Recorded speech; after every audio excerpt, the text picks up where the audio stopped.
Hi എല്ലാവർക്കും നമസ്കാരം. ഹവാ ബിൽഡേഴ്സിൻ്റെ പുതിയൊരു വീഡിയോയിലേക്ക് സ്വാഗതം. ഇന്ന് ഈ വീഡിയോയിലൂടെ ഞാൻ പറയാൻ ഉദ്ദേശിക്കുന്നത്, ഒരു വീട് വെക്കാൻ പോകുന്നവരാണ് നിങ്ങൾ എന്നുണ്ടെങ്കിൽ ഒരു കോൺട്രാക്ടർക്ക് അല്ലെങ്കിൽ എഞ്ചിനീയർക്ക് ഫുൾ വർക്ക് കൊടുക്കുമ്പോൾ എഗ്രിമെൻറ്റിൽ എന്തെല്ലാം ശ്രദ്ധിക്കണം എന്നതിനെ പറ്റിയാണ്. അപ്പോൾ ആദ്യമായിട്ടാണ് നിങ്ങൾ എൻ്റെ വീഡിയോ കാണുന്നത് എന്നുണ്ടെങ്കിൽ തീർച്ചയായിട്ടും നിങ്ങൾ എൻ്റെ ഈ ചാനൽ ലൈക്ക് ചെയ്യുക, സബ്സ്ക്രൈബ് ചെയ്യുക. അതേ കണക്ക് തന്നെ മറ്റാർക്കെങ്കിലും അത് കാണണം എന്ന് ആഗ്രഹിക്കുന്നു എന്നുണ്ടെങ്കിൽ തീർച്ചയായിട്ടും നിങ്ങൾ ഷെയർ ചെയ്യുക. ഇപ്പോൾ നമ്മൾ സോഷ്യൽ മീഡിയയിലൊക്കെ നോക്കിക്കഴിഞ്ഞാൽ കാണാൻ കഴിയും, ഒരുപാട് പേരെ കോൺട്രാക്ടർ പറ്റിച്ചു, അല്ലെങ്കിൽ എഞ്ചിനീയർ പറ്റിച്ചു, അതേ കണക്ക് തന്നെ അല്ലെങ്കിൽ ഓർഡർ കോൺട്രാക്ടർ പറ്റിച്ചു, കറക്റ്റ് പൈസ കൊടുത്തില്ല എന്നൊക്കെയുള്ള ഒരുപാട് വിഷയങ്ങൾ ഇന്ന് ഉണ്ടാവാറുണ്ട്. നമുക്ക് സോഷ്യൽ മീഡിയയിലൊക്കെ ധാരാളം കാണാൻ സാധിക്കും. അപ്പോൾ നമ്മളൊരു വീട് പണി തുടങ്ങുമ്പോൾ നമ്മൾ എഗ്രിമെൻ്റ് ആദ്യമേ വെക്കും. അത് ചെറിയ പണിയാണ് എന്നുണ്ടെങ്കിൽ തന്നെയും എഗ്രിമെൻ്റ് വെച്ച് മുന്നോട്ട് പോകുമ്പോൾ അത് വളരെ നല്ലതായിരിക്കും. അപ്പോൾ എഗ്രിമെൻ്റ് വെക്കുമ്പോൾ നമ്മൾ എന്തെല്ലാം കാര്യങ്ങൾ ശ്രദ്ധിക്കണം? ഏകദേശം ഒരു 6 കാര്യങ്ങൾ തീർച്ചയായിട്ടും നമ്മൾ ശ്രദ്ധിച്ചിരിക്കണം. ആ 6 കാര്യങ്ങൾ ശ്രദ്ധിച്ച് ചെയ്തു കഴിഞ്ഞാൽ ആ എഗ്രിമെൻ്റ് വാലിഡാണ്. ആ എഗ്രിമെൻ്റ് പറഞ്ഞ പ്രകാരം ആ എഞ്ചിനീയർക്ക് ആ വർക്ക് പൂർത്തിയാക്കി തരേണ്ട ബാധ്യത അദ്ദേഹത്തിൻ്റെ ഉത്തരവാദിത്വമായിരിക്കും. അപ്പോൾ നമ്പർ 1 ആയിട്ട് പറയാനുള്ള കാര്യം എന്ന് വെച്ച് കഴിഞ്ഞാൽ, തീർച്ചയായിട്ടും എഗ്രിമെൻ്റ് ചെയ്യുമ്പോൾ അത് നോട്ടറി അറ്റസ്റ്റ് ചെയ്ത വാലിഡ് ആയിട്ടുള്ള ഒരു എഗ്രിമെൻ്റ് ആയിരിക്കണം. അല്ലാതെ ഒരു മുദ്രപത്രത്തിൽ ഡയറക്റ്റ് എഴുതി തരുന്നതാണ് എന്നുണ്ടെങ്കിൽ അത് വാലിഡ് അല്ല. തീർച്ചയായിട്ടും നോട്ടറിയെ കൊണ്ട് അറ്റസ്റ്റ് ചെയ്ത് കഴിഞ്ഞാൽ അല്ലെങ്കിൽ സീൽ വെച്ച് കഴിഞ്ഞാൽ തീർച്ചയായിട്ടും അതിന് വാലിഡ് ഉണ്ടായിരിക്കുന്നതാണ്. അപ്പോൾ ആദ്യത്തെ പോയിന്റ് അതാണ്.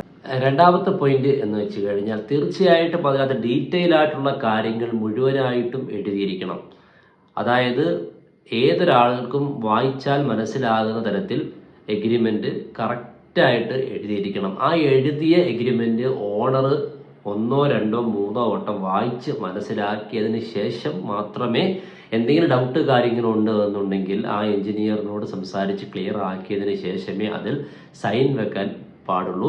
ഇല്ലാത്ത പക്ഷം എന്തെങ്കിലും കുറ്റങ്ങളോ കുറവുകളോ ഉണ്ട് എന്നുണ്ടെങ്കിൽ നാളെ അതൊരു സംസാരത്തിന് അല്ലെങ്കിൽ മറ്റു പല വിഷയങ്ങളിലേക്കും ഉണ്ടാകാനുള്ള സാധ്യത ഉണ്ടാകുന്നുണ്ട്.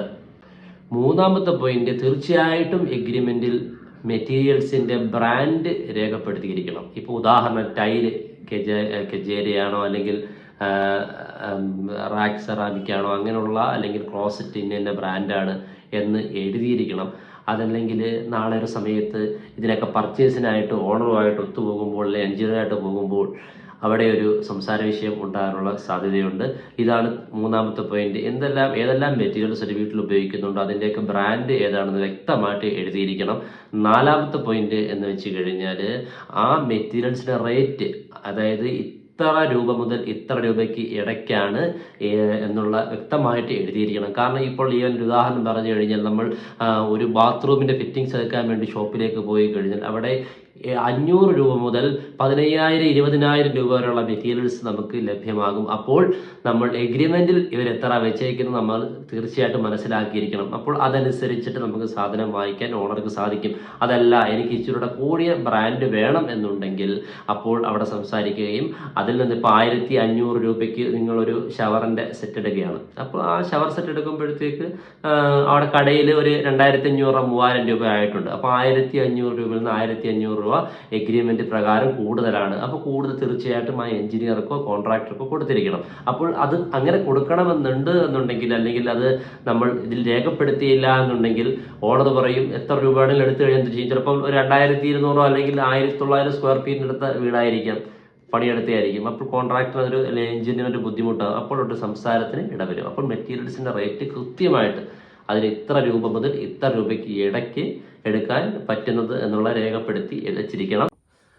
അടുത്ത പോയിന്റ്, അഞ്ചാമത്തെ പോയിന്റാണ്, ഒരു മെറ്റീരിയലിൻ്റെ സൈസ്. അപ്പം ഒരു ബ്രിക്ക് 8 ഇഞ്ച് ബ്രിക്കാണോ അല്ലെങ്കിൽ 6 ഇഞ്ച് കട്ടയാണോ, അതല്ല ഡോറിൻ്റെ സൈസ്, അത് ഏതൊക്കെ വിൻഡോയുടെ സൈസ്, ഡോറിൻ്റെ തടിയുടെ സൈസ്, അതിൽ വെക്കുന്ന അകത്ത് പിടിപ്പിക്കുന്ന സ്റ്റീലിൻ്റെ സൈസുകൾ, ഹാൻഡ് റെയിലിൻ്റെ സൈസ്, അതിൻ്റെ മെറ്റീരിയൽ, അതേ കണക്ക് തന്നെ എല്ലാം കൃത്യമായിട്ട് ആണോ എന്ന് ഓണർ തീർച്ചയായിട്ടും ശ്രദ്ധിച്ചിരിക്കണം.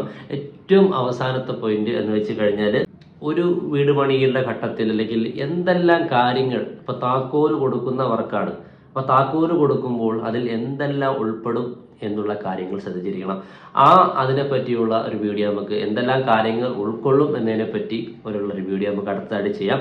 അപ്പോൾ ഇതിനകത്ത് പറഞ്ഞ 6 കാര്യങ്ങൾ തീർച്ചയായിട്ടും ശ്രദ്ധയോടുകൂടെ തന്നെ ഓണറും എഞ്ചിനീയറും ഇരുന്ന് സംസാരിച്ചുകൊണ്ട് എന്നിട്ടൊരു എഗ്രിമെൻ്റ് തയ്യാറാക്കുമ്പോൾ ഈ പറഞ്ഞ കാര്യങ്ങൾ ശ്രദ്ധിച്ചു കഴിഞ്ഞാൽ വീട് പണി കഴിയുമ്പോൾ സന്തോഷമായിട്ട് 2 പേർക്കും പിരിയാൻ സാധിക്കും. അതല്ലെങ്കിൽ നാളെ അതൊരു പ്രശ്നമായിട്ട് തമ്മിൽ മിണ്ടാത്തൊരു പ്രശ്നമായിട്ട് മുന്നോട്ട് പോകേണ്ടി വരും. അപ്പോൾ എൻ്റെ വീഡിയോ ഇഷ്ടമായെന്ന് വിചാരിക്കുന്നു. എല്ലാവരും എന്നെ സപ്പോർട്ട് ചെയ്യുക. ഓക്കെ, അടുത്ത വീഡിയോ ആയിട്ട് കാണാം.